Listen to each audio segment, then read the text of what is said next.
Karsch and Anderson, 97 won the ticket. Open lines. All right, could this be a great sign? ESPN did a story about the NFL and teams' concerns and team strengths heading into training camp and all that. And look, the Lions report tomorrow and practice starts on Wednesday. Under Nugget to Know with the Detroit Lions, they wrote the following. Last season, the Lions were the fourth youngest defense in the NFL based on snap-weighted age. Okay, so I think that is the guys that are playing the most snaps, what their ages are. The average is 25.5, the fourth youngest defense in the NFL. This year, they project to be the youngest defense based on the average age of their 12 starters, including both base and nickel defenses at 25.3. Linebacker Alex Anzalone is the only projected starter over 28, and 4 projected starters are still under 24. We're like the Orioles of defense.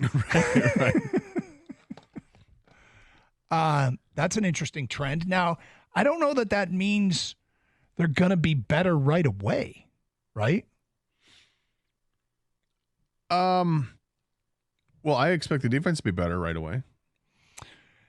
I do expect it to be better right away. I guess it doesn't mean they're going to be great right away. Is a better way to put it. I think I don't know how they can't be better. Leave room for great, but good.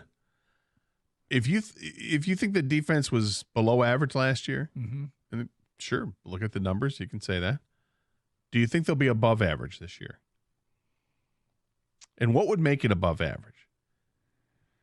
Because above average to me says that you've got the solution on the other side of Hutchinson, that your run defense remains as good as it was last year. Adding DJ Reader is going to be good. Broderick Martin, hopefully he plays a role and it helps plug things up in the middle. Your man Jack Campbell, flat out stud at linebacker. Derek Barnes, another year improved. Anzalone, great anchor. And then the biggest improvement comes from the secondary. And we already talked about it earlier in the show how much better we think the secondary should be.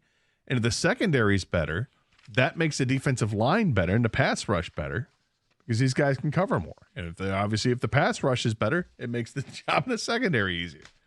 I don't like conceding anything, so I don't want to say that, no, they can't be above average.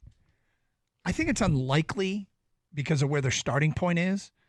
But I do think they have the nucleus to have an above-average defense eventually.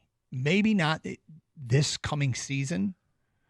Really, all that matters to me with a defense is where they are at the end of the season. Yeah. Because I do think overall it should be a better defense, okay? And I think the offense should be just as good as it was last year. And if that's the case and they're on their way to another 12-5 season or 13-4 season and they're winning the division and they're ready to host a playoff game and all that, what matters to me is how much improved they are come December and January, because that's where it matters. There's going to be struggles. There's going to be some growing pains. But in the end, if these players are as good as you think they are, they should be even better by the end of the season. Yeah. And a lot of that is because of how young that they are, particularly in the secondary. Well, a lot is riding on this training camp and how guys do in terms of their young players right out of the gate. Probably most eyes as far as young players will be on Terrion Arnold, the first-round draft pick, the corner, and what he could be. He took first-team snaps during OTAs. I don't think it's a given he'll be a starter, but it sure looks like he has a chance to be a starter and that they expect him to be a starter, and they're going to give him every opportunity to be a starter.